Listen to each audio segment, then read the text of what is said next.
নমস্কার বন্ধুরা, নন্দীবলোকে সবাইকে স্বাগত। আমি একটা নতুন রেসিপি নিয়ে এসেছি। পাট শাক ভাজা রান্না করব। আপনাদের দেখিয়ে দেবো পাট শাক ভাজা কী করে করতে হয়। আমি পাট শাক এক মুঠো নিয়ে নিয়েছি। আপনারা বাজারেই কিনতে পারবে, বেশি দাম না। পাট শাকটাকে কীভাবে বেছে নিতে হবে দেখিয়ে দেবো। পাট শাকটাকে এইভাবে ধরে শিরগুলোকে এইভাবে ফেলে দিতে হবে। প্রত্যেকটা শাক এইভাবে বেছে নিতে হবে। শাকটাকে ভালো করে বেছে দেখে নিতে হবে পোকাপুকি আছে নাকি, অবশ্যই ভালো করে বেছে নিতে হবে।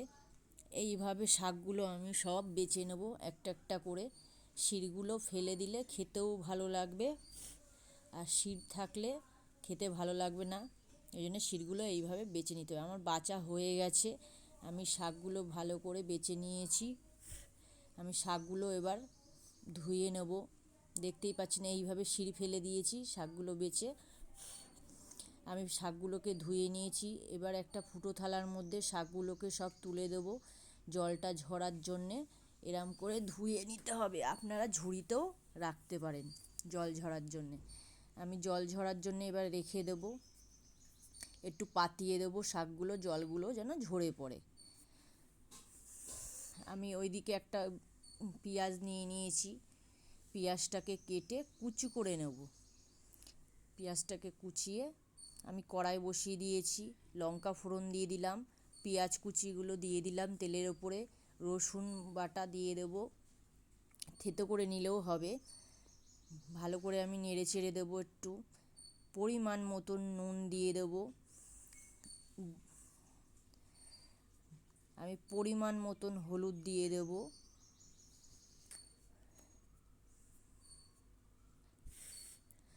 আমি ভালো করে নেড়ে চেড়ে দেবো। একটু ভাজা ভাজা হয়ে আসলে আমি শাকটাকে দেব।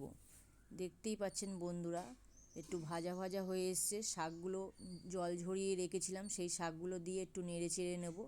এবার পুরো শাকটাই দিয়ে দেব, দিয়ে নেড়ে চেড়ে নেব। হতে আমি রাখবো, হয়ে গেছে। আমি পরিমাণ মতন চিনি দিয়ে দিলাম, চিনি দিয়ে নেড়ে চেড়ে নেব। আমার হয়ে এসছে, আমি নামিয়ে নেব।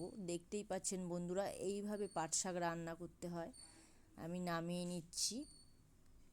আপনারা এইভাবে পাট শাক রান্না করে খাবেন অবশ্যই। কেমন হয়েছে কমেন্ট করে জানাবেন, লাইক করবেন, শেয়ার করবেন। ভালো লাগলে নতুন বন্ধুরা সাবস্ক্রাইব করে আমার পাশে থাকবেন। আবার নতুন নতুন রেসিপির জন্যে আমার পাশে থাকুন।